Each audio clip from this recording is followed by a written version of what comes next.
Hello বন্ধুরা, সবাইকে স্বাগত জানাই স্টাডি সাকসেস কোচিং সেন্টারে।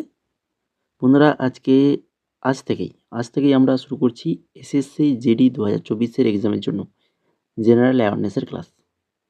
তো আজকে আমাদের হচ্ছে ফার্স্ট ক্লাস, যেখানে আমরা আলোচনা করব এসএসসি জিডি 2025 4/2/2025 ফার্স্ট শিফট যে এক্সামটা হয়েছে, সেই এক্সামের যে সকল জেনারেল অ্যাওয়ারনেসের কোশ্চেনগুলো এসেছিল সেগুলো নিয়েই আলোচনা করব। ঠিক আছে, এক এক করে কিন্তু আমরা এইভাবেই প্রত্যেকটা শিফট আমরা আলোচনা করব। তো তোমরা যারা এসএসসি জিডি 2026 এক্সাম দেবে, তো রেগুলার অবশ্যই ক্লাসগুলো করবে। তাছাড়া আমরা প্রিভিয়াস ইয়ার জিডির যে ক্লাসগুলো করিয়েছি 2024, ঠিক আছে, সেই সকল ক্লাস বা আমরা রিসেন্ট এমটিএসের জন্য যে প্র্যাকটিস সেটগুলো করিয়েছি, তো ওই প্র্যাকটিস সেটগুলো কিন্তু তোমরা কিন্তু অবশ্যই দেখবে। ঠিক আছে, তো চলো শুরু করি আজকের ক্লাসের ফার্স্ট কোশ্চেন কি এসেছিল দেখো। প্রধানমন্ত্রী রোজগার প্রোৎসাহন যোজনা কবে থেকে কার্যকর করা হয়েছে? বলো, এই প্রধানমন্ত্রী রোজগার প্রোৎসাহন যোজনা এটা কবে থেকে কার্যকর করা হচ্ছে? 2015, 14, 17 না 16? তো এটা করা হয়েছিল কবে? না, এটা করা হয়েছিল 2016 সাল। 2016 সালে করা হয়েছিল। এখান থেকে তোমাদের যেটা আরও মনে রাখতে হবে, যেগুলো থেকে কোশ্চেনগুলো আসে, প্রধানমন্ত্রী রোজগার প্রোৎসাহন যোজনা যেটা 2016 সালে ভারত সরকার কর্তৃক চালু করা হয়। এই যোজনার প্রধান উদ্দেশ্য, এই যে উদ্দেশ্য কিন্তু জিজ্ঞেস করে, উদ্দেশ্য হলো কি না, নতুন কর্মসংস্থান সৃষ্টির জন্য নিয়োগকর্তাদের উৎসাহ প্রদানের মাধ্যমে কর্মসংস্থান বৃদ্ধি করা।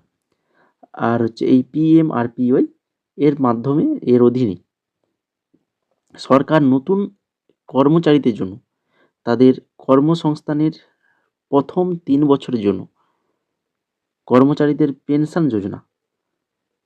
পেনশন যোজনার 8.33% নিয়োগকর্তার অবদান প্রদান করে। এই তিনটে কথা ভালো করে মনে রাখো এই প্রধানমন্ত্রী রোজগার প্রোৎসাহন যোজনা। ঠিক আছে, এরপরে দেখো 2 নম্বর কোশ্চেন, খুবই ইম্পর্টেন্ট কোশ্চেন, বারবার এক্সামে আসে। ভারতে প্রথম এশিয়ান গেমস কোথায় অনুষ্ঠিত হয়েছিল? আমাদের ভারতের প্রথম এশিয়ান গেমস কোথায় অনুষ্ঠিত হয়েছিল? নয়াদিল্লি, না চেন্নাই, গ্বালিয়র, না হচ্ছে পাটিয়ালা? তো হয়েছিল কোথায়? না হচ্ছে আমাদের ভারতের নয়াদিল্লিতে। ভারতে প্রথম এশিয়ান গেমস অনুষ্ঠিত হয়েছিল নয়াদিল্লিতে। প্রথম এশিয়ান গেমস যেটা হচ্ছে, সালটা অবশ্যই মনে রাখো, 1951 সাল। এটাও কিন্তু এক্সামে আসে। 1951 সালে ভারতে নতুন দিল্লিতে অনুষ্ঠিত হয়েছিল। এই অনুষ্ঠানটি 1951 সালের 4 মার্চ থেকে 11 মার্চ পর্যন্ত অনুষ্ঠিত হয়েছিল। তৎকালীন ভারতের রাষ্ট্রপতি ডক্টর রাজেন্দ্র প্রসাদ এই খেলার আনুষ্ঠানিক উদ্বোধন করেছিলেন। প্রথম এশিয়ান গেমস মোট 11টা দেশ অংশগ্রহণ করেছিল। 8টা খেলা ছিল, 57টা ইভেন্ট প্রতিযোগিতা করেছিল। ঠিক আছে, এশিয়ান গেমস প্রতি 4 বছর অন্তর অনুষ্ঠিত হয়। 2026 সালে এটা হবে হচ্ছে জাপানের নাগোয়ায় অনুষ্ঠিত হওয়ার কথা রয়েছে। এরপরে দেখো 3 নম্বর কোশ্চেন, আগস্ট 2024-এ সুপ্রিম কোর্টকে বিদায় জানিয়ে তেলেঙ্গানা রাজ্যের হাইকোর্টের প্রথম মহিলা প্রধান বিচারপতি হন এবং তিনি ছিলেন ভারতের সুপ্রিম কোর্টের উন্নীত 9ম মহিলা বিচারপতি। তো তিনি হচ্ছেন কে? না, তিনি হচ্ছেন হিমা কোহলি। অপশান নাম্বার বি হয়ে যাবে সঠিক অ্যান্সার। তারপরে দেখো 4 নম্বর কোশ্চেন, 1990 সালে বেজিংয়ে অনুষ্ঠিত 11তম এশিয়ান গেমসে নিম্নলিখিত কোন খেলাটি অন্তর্ভুক্ত ছিল? 11তম এশিয়ান গেমস কোথায় হয়েছিল? বেজিংয়ে। 1990 সালের বেজিংয়ে হয়েছিল। তো যে খেলাটি অন্তর্ভুক্ত হয়েছিল সেটা হচ্ছে কি কাবাডি অন্তর্ভুক্ত হয়েছিল। তারপরে দেখো 5 নম্বর কোশ্চেন কি রয়েছে না, বছরে 1080 সেন্টিমিটারের বেশি বৃষ্টিপাত হয় এমন পৃথিবীর 2টি সর্বাধিক বৃষ্টিবহুল স্থান। সর্বাধিক বৃষ্টিবহুল স্থান যদি আমরা কি পড়ে এসেছি, না হচ্ছে মেঘালয়ের মৌসিনরাম, তাই কি না? তো মেঘালয়ের মৌসিনরাম তো হয়ে যাবে অবশ্যই। তার পাশাপাশি অবশ্যই মনে রাখো চেরাপুঞ্জি, দুটোই স্থান বলেছে, চেরাপুঞ্জি আর মৌসিনরাম দুটোই মেঘালয়ের। অপশান নাম্বার সি হয়ে যাবে এখানে সঠিক answer. 6 number question, national multi dimensional poverty index of India A progress review 2023 অনুযায়ী কোন কেন্দ্রশাসিত অঞ্চলে বহুমাত্রিক দারিদ্র্যের হার সর্বাধিক? National multi dimensional poverty index of India A progress review 2023 অনুযায়ী কোন কেন্দ্রশাসিত অঞ্চলে বহুমাত্রিক দারিদ্র্যের হার সর্বাধিক? সঠিক answer option number C, Dadra ও নগর হাভেলি এবং দমন ও দিউ। দাদরা ও নগর হাভেলি এবং দমন ও দিউ, এই দুটো। 2024 সালে পাবলিক পরীক্ষা অনুচিত কার্যকলাপ প্রতিরোধ বিল অনুযায়ী 2024 সালের পাবলিক পরীক্ষা অনুচিত কার্যকলাপ প্রতিরোধ বিল অনুযায়ী পরীক্ষার সময় অনুচিত কাজের জড়িত ব্যক্তিদের জন্য নির্ধারিত জরিমানার পরিমাণ কত? অনুচিত কাজ যেগুলো করা উচিত নয় পরীক্ষায়, তো সেগুলো যদি করে থাকে তাহলে জরিমানা কত করা হয়? সঠিক অ্যান্সার অপশন নাম্বার ডি, 10 লক্ষ টাকা। 10 লক্ষ টাকা জরিমানা করা হবে। ভারতের সংবিধানের কোন অনুচ্ছেদগুলি ইউনিয়ন পাবলিক সার্ভিস কমিশন অর্থাৎ ইউপিএসসির সঙ্গে সম্পর্কিত? ইউপিএসসির সঙ্গে সম্পর্কিত সংবিধানের কোন অনুচ্ছেদগুলো? তো সেটা হচ্ছে অনুচ্ছেদ 315 থেকে 323, এই অনুচ্ছেদ 315 থেকে 323 অনুচ্ছেদ ইউপিএসসির সঙ্গে সম্পর্কিত।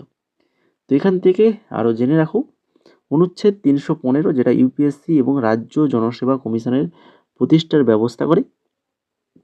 অনুচ্ছেদ 316 ইউপিএসসি সদস্যদের নিয়োগ এবং কার্যকাল বর্ণনা করে। আর অনুচ্ছেদ 320 যেটা ইউপিএসসির কাজগুলি নির্দিষ্ট করে, যার মধ্যে কেন্দ্রীয় সেবায় নিয়োগের জন্য পরীক্ষা পরিচালনা অন্তর্ভুক্ত। আর অনুচ্ছেদ 323 যেটা হচ্ছে ইউপিএসসির প্রতিবেদন এবং তার উপর নেওয়া ব্যবস্থা সম্পর্কে আলোচনা করে।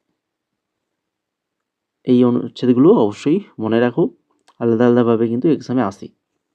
তারপরে দেখো গ্রিন রেভলিউশন অর্থাৎ সবুজ বিপ্লব যেটাকে বলা হয়, তো সেই সবুজ বিপ্লব অর্থনীতির কোন খাতের অন্তর্ভুক্ত?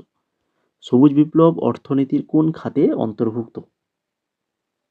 তো এটা রয়েছে কৃষি খাত। কোন খাত? কৃষি খাতে অন্তর্ভুক্ত।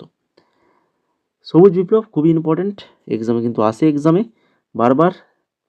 সবুজ বিপ্লব বলতে 1940-এর দশক থেকে 1960 দশকের শেষের দিকে ঘটে যাওয়া গবেষণা, উন্নয়ন, প্রযুক্তি স্থানান্তরের একটা সেটকে বোঝায়, যা বিশ্বব্যাপী বিশেষ করে উন্নয়নশীল দেশগুলিতে কৃষি উৎপাদন বৃদ্ধি করছে। এতে উচ্চ ফলনশীল জাতের এইচআইভি বীজ, উচ্চ ফলনশীল জাত এইচআইভি বীজ বিশেষ করে গম ও ধানের মতো ফসলের জন্য কিন্তু প্রবর্তন করা হয়েছিল। সবুজ বিপ্লবে বাস্তবায়নে রাসায়নিক সার, কীটনাশক এবং উন্নত সেচ পদ্ধতির ব্যবহার অন্তর্ভুক্ত ছিল।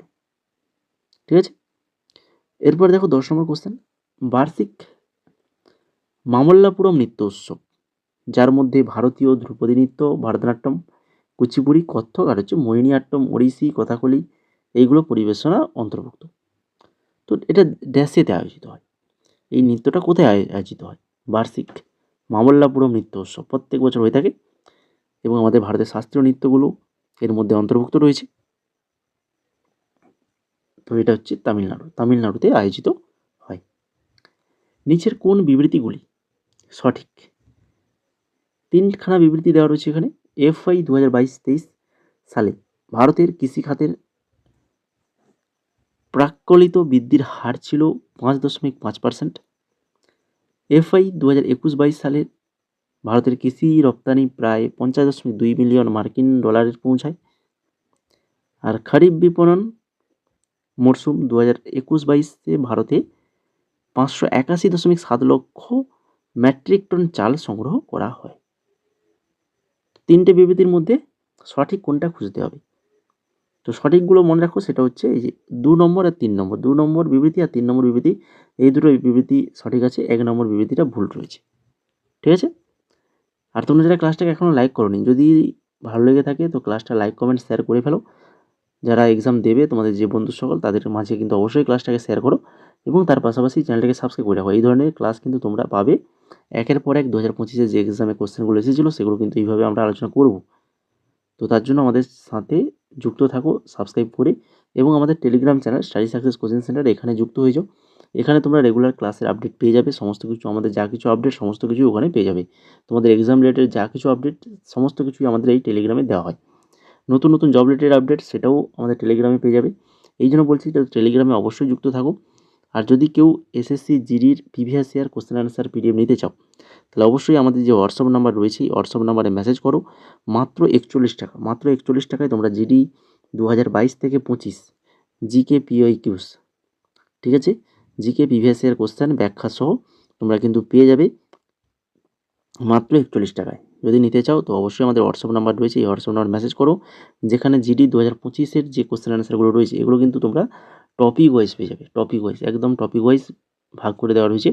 আর বাকি সালগুলো সেগুলো কিন্তু শিফট ওয়াইজ রয়েছে। যদি নিতে চাও বা ডেমো দেখতে চাও টেলিগ্রামে চলে যাও, আর পিডিএফ নিতে চাইলে আমাদের হোয়াটসঅ্যাপ করো, ঠিক আছে। তো এবার দেখো 12 নম্বর কোশ্চেন কী রয়েছে। মিউজিক একাডেমি থেকে প্রাপ্ত মর্যাদাপূর্ণ নাট্য কলানিধি পুরস্কার প্রাপ্ত লক্ষ্মী বিশ্বনাথন কোন নৃত্যশৈলীর জন্য বিখ্যাত? লক্ষ্মী বিশ্বনাথন যিনি মিউজিক একাডেমি থেকে কী পেয়েছেন? নাট্য কলানিধি পুরস্কার। তো ইনি একজন হচ্ছেন ভারতনাট্যম নৃত্যশিল্পী লক্ষ্মী বিশ্বনাথন। তারপরে 13 নম্বর কোশ্চেন, তৃতীয় পঞ্চবার্ষিকী পরিকল্পনা 1961 থেকে 1966 সময় ভারতের প্রধান অর্থনৈতিক চ্যালেঞ্জ কী ছিল? তো পঞ্চবার্ষিকী নিয়ে তো আমরা বহুবার আলোচনা করেছি, এমটিএস এক্সামের সময় আমি বারবার বলেছি এক্সামে কিন্তু কোশ্চেন আসবে অবশ্যই। তো সঠিক অ্যান্সার আসবে যুদ্ধকালীন ব্যয় ও সম্পদের বন্টন। তৃতীয় পঞ্চবার্ষিকী পরিকল্পনার সময় ভারতের প্রধান অর্থনৈতিক চ্যালেঞ্জ কী ছিল? না হচ্ছে যুদ্ধকালীন ব্যয় ও সম্পদের বন্টন। তৃতীয় পঞ্চবার্ষিকী পরিকল্পনা যেটা 1961 থেকে 1966 লক্ষ্য ছিল ভারতে আত্মনির্ভর এবং আত্মপ্রবর্তিত অর্থনীতি প্রতিষ্ঠা করা। পরিকল্পনায় সমাধান করার প্রধান অর্থনৈতিক চ্যালেঞ্জ ছিল 1962 সালের ভারত চীন যুদ্ধ এবং 1965 সালে ভারত পাকিস্তান যুদ্ধের কারণে যুদ্ধকালীন ব্যয় ও সম্পদের বন্টন। বর্ধিত প্রতিরক্ষা ব্যয় ও পুনর্বাসন প্রচেষ্টাকে সমন্বয় করার জন্য পরিকল্পনাটি সমন্বয় করতে হয়েছিল।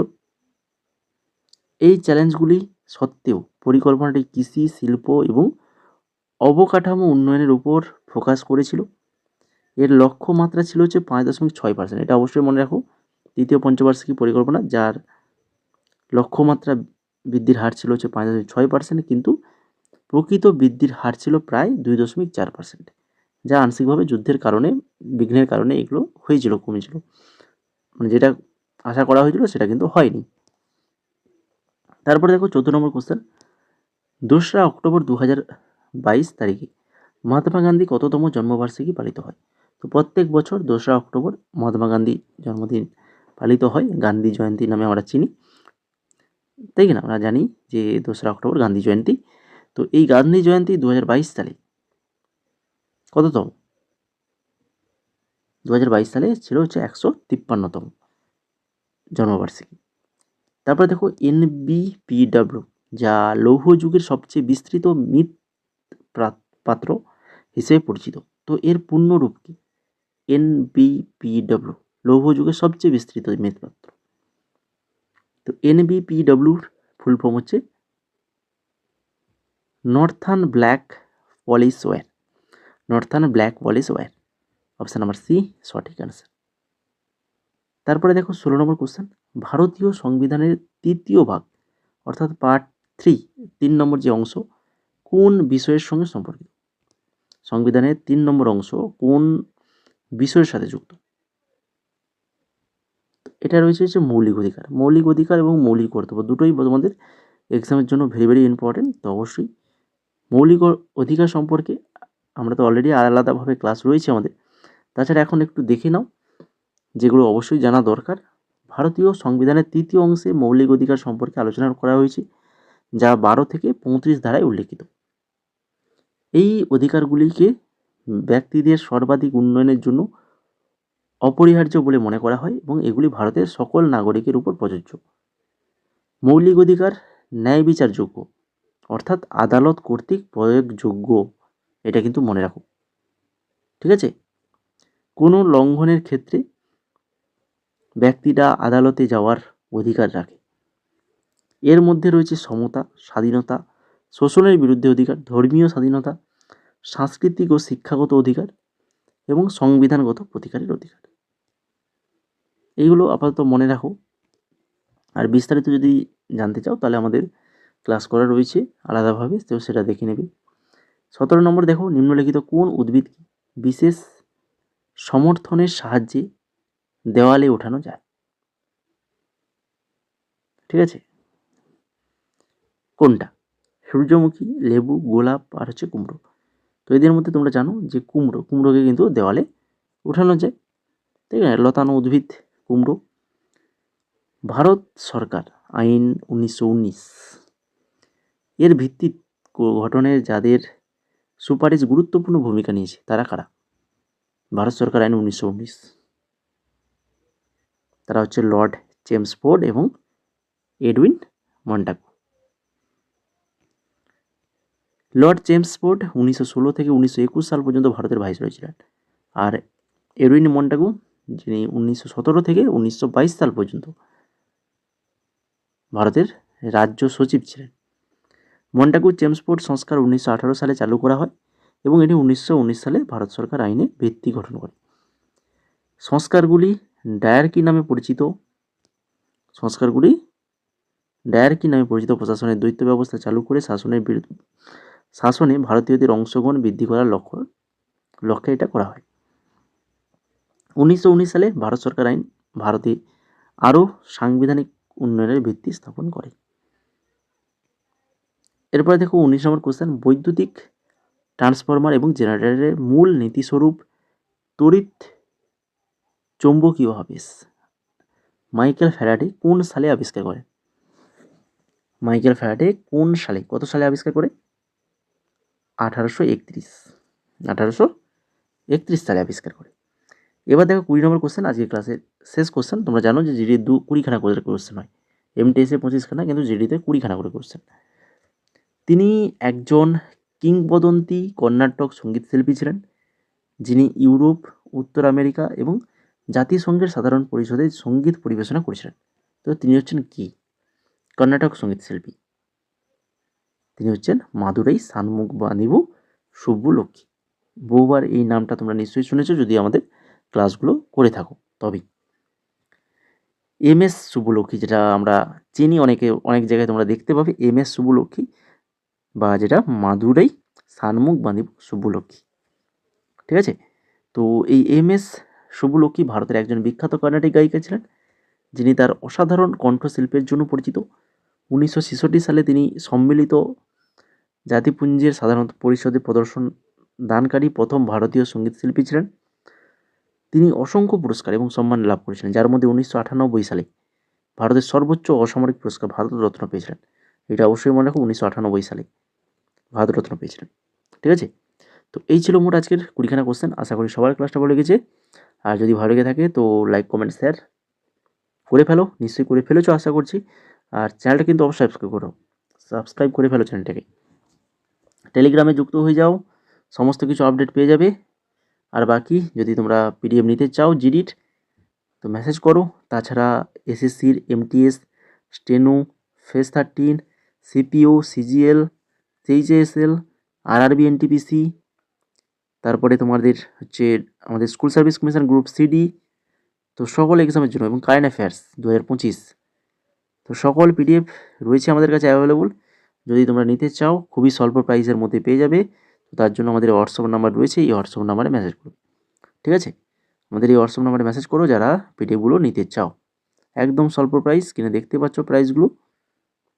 সবাই যাতে নিতে পারে সেইভাবেই কিন্তু আমাদের এই প্রাইসগুলো নির্ধারণ করা হয়েছে।